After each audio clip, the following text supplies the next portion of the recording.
دیارە خۆشببختانە لە پەرلەمانی کوردستان یاسای کار پەسەندکرا. ئەم یاسایە با بڵین یاسای کار بە شێوەیەکی بە بنەمایەکی نێودەوڵەتی کاری لەسەر دەکرێت. لەم یاسایەدا بازاڕی ئازاد و هەروەها مافی کار، مافی خاوەنکار و کاتی کارکردن هاوکات بە دیاریکراوی ئەوەی کە زۆر هەڵوێستی لەسەرکراوە و پارێزگاری لەکراوە مافی ژنانە لە کارکردن واروها نەوجەوانان. بە شێوەیەکی گشتی ڕێخستنەوەی یاسای کارکە لە پەرلەمانی کوردستان کاری لەسەرکراوە دەکرێت بڕێ بەپێی هەموو پێوەرە گیانیەکانی یاسای کارە. تایبەت بەم بابەتە هۆگر عەلی ڕەسوول ڕاوێژکاری وەزارەتی کاروباری کۆمەڵایەتی ڕاستەوخۆ لە ڕێگەی سکایپەوە لە هەولێرەوە لەگەڵمانە. کاگۆگەر سڵاوت لێبێ، سپاس بۆ ئامادەبوونت. دەبێت بپرسم دەرچوونی یاسای کار لە پەرلەمانی کوردستان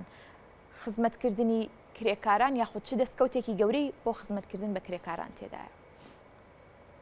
بەڵێ زۆر سپاسدانەکەین. ئەمێ ئاماژە بۆ بووم کە تا ئێستا ئێمە لە هەرێمی کوردستاندا کارمان بە یاسای ژمارە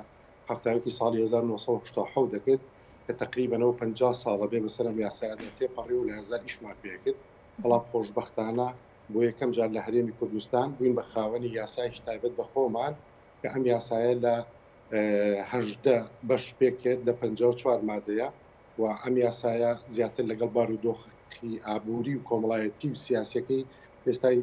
هەرێمی کوردستاندا ئاگونجێت و چەند تەفاسیلێک و چەند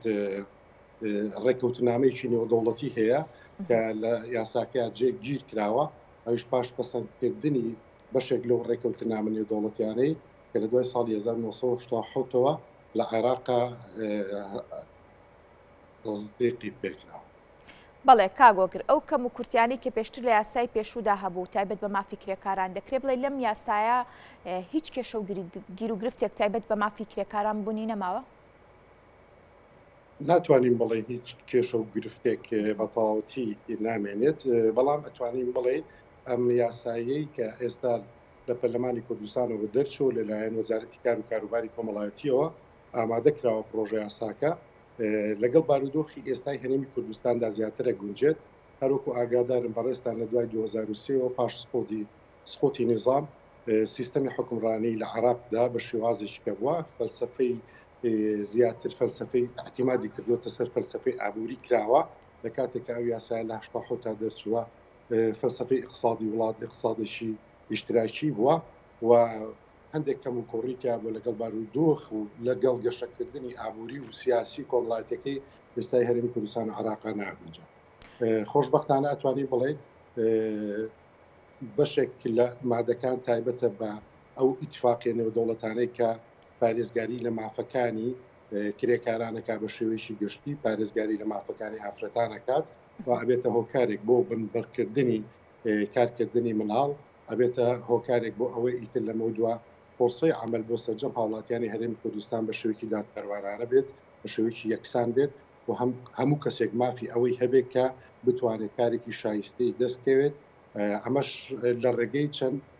مادە و ئەحکامێکی یاساکەوە بێت کە تەوجیهی وەزارەتی کاروباری کۆمەڵایەتیەکەات و بە هەماهەنگی لەگەڵ سەرجەمدان و دەستگاکانی حکوومەتی هەرێمی کوردستان بە مەبەستی زیاتر تەنزیمکردنی قطاعی خاص کەتی تایبەتە لە هەرێمی کوردستان لە پێناو گەشەی ئابووری لە پێناو بەدیهێنانێکی ژیانێکی باشتر بۆ هاوڵاتیانی هەرێمی کوردستان. بەڵێ کاک هۆگر، چی تایبەت بە ڕێخستنەوەی دەستی کار لە هەرێمی کوردستان لە ڕووی یاسایەوە ئەگەر لەم یاسایەدا کە کاری لەسەر کراوە ئەمە تا چەندە کاریگەری دەبێت لەسەر ڕێخستنەوەی دەستی کار و هەروەها کارکردنی کرێکاری بیانی لە ناو هەرێمی کوردستاندا؟ ئەم یاسایە بێتە هۆی ئەوەی کە پاش دەرکردنی ئەم یاسایە ئێمە مجموعەیەک ڕێنماییمان ئامادە کرد بوو بەڕاستی پێمان باش بوو لە دوای دەرکردنی یاسای کارەوە ئەو ڕێنمانەش بکەینە بواری جێبەجێکردن. یەکێک لەو ڕێنمانە تایبەتە بە کرێکاری بیانی و پێش یعنی ئێمە ئەتوانین بڵێن بە دوو هێڵی هاوتەری بکارمان کردووە. یەکەمیان ئامادەکردنی ئەم پرۆژە یاسایە لەلایەن وەزارەتمانەوە، دووهەم دروستکردنی لیژنەیەکی باڵایە لەلایەن جەنابی وەزیری کار و کاروباری کۆمەڵایەتیەوە کە بەندە سەرۆکاتی ئەو لیژنە باڵایەمان کرد ڕێنەمایەکی تایبەتمان دەرکرد بە دیاریکردنی ڕێژەی کرێکاری بیانی کە لە 22/12 2022 چۆتە بواری جێبەجێکردنەوە ئەبێ سەرجەم پرۆژەکانی کارکردن سەرجەم کۆمپانیاکان ڕەچاوی ئەو ڕێنماییە بکەن کە لەمە دووە لە 1970 ئەو کارمەندانەی ئەو کرێکارانەی کە لە پرۆژەکانە کارەکەن ئەبێ هاوڵاتی هەرێمی کوردستان بن و نابێ کرێکاری بیانی لە سایە 25 ڕێژە ئەو ڕێژەی کە لە پرۆژەکانە کارەکەن زیاتر بێت ئەمە یەشێک بوو لە کارەکانمان بەڕاستی و لە هەمان کاتە ئەو لە 1970 بێت لە 1970 ئەو کەسانە بێت کە یعنی ئەو هاوڵاتیانە بێت کە لە هیچ دام و دەستگایکی حکومەتە تاعین نەبوون ئەمە یەشێک بوو لەو هێڵانەی کە کارمان لەسەر پێ هێڵی دۆمیشان بریتێ لەم پرۆژەیە و لە هەمان کاتا ئێمە بە چەند ئاڕاستیش کەشکارەکەین کە ئەویش ئامادەکردنی چەند ڕێنماییەکە تایبەتە بە بەکارخستن سیاسەتی بەکارخستن و ڕاهێنانی پیشەیی و لە هەمان کاتا سەحە و سەلامی میهەنی چونکە هەروەکو بەڕێستان ئاگادار لەبەر یاساکە کۆن بۆ زۆرێک لە ڕێنمایەکانیش کۆن بووە بەڵام خۆشبەختانە لە دوای دەرچوونی ئەم یاسایە ئێمە ئەتوانین زۆرێک لەو ڕێنمایانەی کە لەگەڵ بارودۆخی ئێستاشان ناگۆجێ ئەوانش بە هەمان شێوە ئەتوانین تعدیلی تیا بکەین یا ڕێنمایی تازە دەرکەین. بەڵێ کاک هۆگر چی تایبەت بە مافی خاوەنکار لەم یاسایەدا دیارە لەگەڵ ئەوەی کە باس لە پاراستنی مافی کرێکار کراوە و هاوکات مافی خاوەنکاریش لەم یاسایەدا کۆمەڵێک با بڵێن یاسا و ڕێنمایی تایبەت بەخۆی هەیە. بەڵێ خۆی یاسا کە دەرەچێت عادەتەن حکومەت وەکو تەڕەفێک بە تایبەتی یاسای کار حکومەت تەڕەفێکی سەرەکیە بە مستی چاودێریکردنی ماف و ئیلتیزاماتەکانی هەردوو لایە بەس بمانوێت نەمانوێت مادام کرێکار لە حاڵەتێکی زیاتر زعیفترایە زۆربەی جار هەندێک لە ئەحکامەکان زیاتر بەلای مافی کرێکارە ئەشکێتەوە بەپێی ئەم یاسایە حکومەت وەکو لایەنی سێهەم چاودێری جێبەجێکردنی ئەحکامەکان دەکات هەندێک مافێ تایبەتە بە کرێکار هەندێک مافیشێ تایبەتە بە خاوەنکار چکە هەروەکو وەزانی خاوەنکاریش پێویستە بۆ بنیادی ئابووری وڵات بۆ ئیستیسمارکردنی ئەو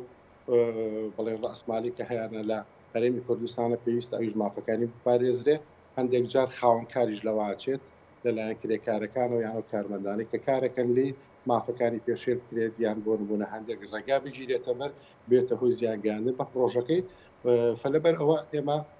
وەکو وەزارەتی کار و کاروباری کۆمەڵایەتی تەنزیمی عیلاقی عملەکەین واتە ئێمە ئەم یاسایە تەنزیمی عیلاقی عملەکان لە نێوان کرێکار و خاوەنکار ئەش بە چاودێری وەزارەتی کاروباری کۆمەڵاتی وەکو جهەیەکی حکومی چکە ئەم سێ تەرەفە بەیەکەوە تەواوکەری یەکترین بۆ هێنانەری ئامانجەکانی یاساکە. بەڵێ کاک هۆگر تایبەت بە کاتژمێرەکانی کارکردن وەربارە خستنەوەی کاتژمێرەکانی کارکردن لە شەو و ڕۆژدا ئەمە چۆن کاری لەسەر کراوە لەم یاسایەدا؟ بەپێی یاسا هەموو کرێکارێک لە قطاعی خاصە کە کارەکات نابێت لە ڕۆژێک 8 ساعت زیاتر کار بکات و لە هەفتەیەک 48 ساعت زیاتر کار بکات و ئەتوانرێت ئەم شتانی کە باس کراوە لەم یاسایە لە مادەی 12 ئاماژەی پێوە حەدی ئەدنای ئەو مافانەیە کە بۆ کرێکار دابین کراوە یعنی ئەتوانێت کرێکار و خاوەنکار ڕێککەوت لەو سەعاتانە کەمتر بێت بەس ئەمە وەکو نیزامیشی عام وایە نابێت لەو حەدە زیاتر بێت و هەموو کرێکارێک مافیەوە هەیە پاش ئەوەی کە ساڵێک لە شوێنێکە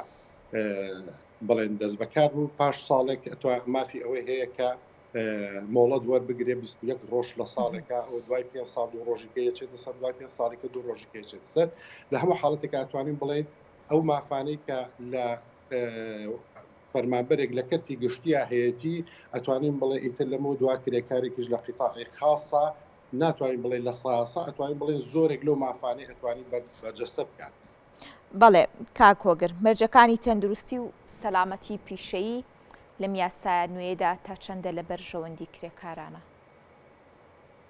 لەمە دوا بەپێی ئەم یاسایە یەکێک لەو بەرگانەی کە ئێمە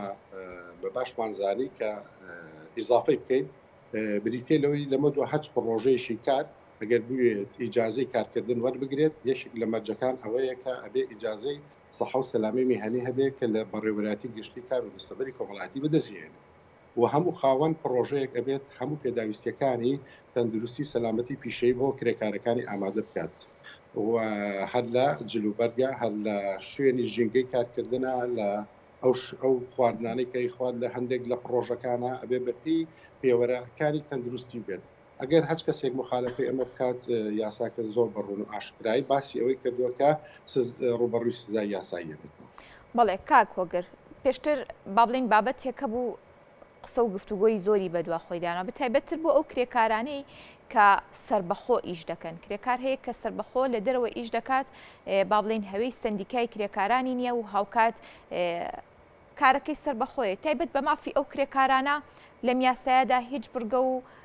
بابەتێک هەیە کە باس لە مافی ئەو کرێکارانە پاراستی ژیانی ئەو کرێکارانە یاخود ئەگەر لە شوێنی کارەکەی تووشی پێکانێ شتێک بێت بتواندرێ قەرەبوو بکرێتەوە لەمڕۆ چۆن کارکراوە بۆ مافی ئەو کرێکارانە پرسیارێکی زۆر بەجێیە ئێمە ئەتوانم ئاماژە بە شتێک بم کە ئێمە بە تاوەتی نەگەشتنێتە مەرحەلەی لیبرالیزم مەرحەلی سەرمایهداری وەکو هەچ وڵاتێکی ڕۆژاوا کە زۆرێک لەو کەسانەی کە کار دەکەن خاوەنکاریشان هەبێت ئەمەش پەیوەندی بە کەڵچەری کۆمەڵایەتی وڵاتی ئێمە هەیە ئەم یاسایە مخاتەبەی و کەسانەکە کە خاوەنکاریان هەیە بەڕاستیانی ئەو کەسانی کە ئەو پێوتێ غیر منەظەم ئەو کرێکارانە بۆ بەژۆندی خۆیان کارەکەن بەڵام ئێمە لەم یاسایە کە ئەڵی خاوەنکار بە بەسەوە محاسبەکردنی ئەو خاوەنکارانەیە ئەگەر هاتوو سەرپێچیان کرد لەو ڕێنمایە بەڵام ئێمە یەک شتێکەشمان هەیە پرۆژه یاسایی خانەنشینی دەستەبەری کۆمەڵاتی بۆ کرێکارانمان هەیە ڕەچاوی ئەو حاڵەتەمان کردووە کە ئەو کەسانە مادەم خاوەنکاریان نێ ئەتوانن بە شویش ئارەزوومەندانە بێن لە دایرەی دەستەبەری کۆمەڵایەتی خۆیان دەستەبەری بکەن ئەمە زیاتر تایبەتە بۆ ئەم قانونی عمل زیاتر تەنظیمی عیلاقی عملەکە لە بینی خاوەنکار و کرێکارە بەڵام لە پرۆژه یاسایی خانەنشینی دەستەبەری کۆمەڵایەتی بۆ کرێکاران کە خۆی لە 4 زمانی سەرەکی بینێتەوە و ئیزافەتەن بۆ ئەوانەی کە ئارەزوومەندانە خۆیان دەستەبەریەکەن کە بریتێ لە خانەنشینی و بریتێ لە پێکانی کار و بریتێ لە دەستەبەری تەندروستی و دەستەبەری خدماتی ئیجتیماعی و لە هەمان کاتیشا ئەو کەسانە ئەتوان خۆیان دەستەبەری بکەن. بەڵێ سپاس بۆ ڕوونکردنەوەکان زۆر سپاس بۆ هۆگر عەلی ڕەسوول ڕاوێژکاری وەزارەتی کاروباری کۆمەڵایەتی سپاس بۆ ڕوونکردنەوەکانت.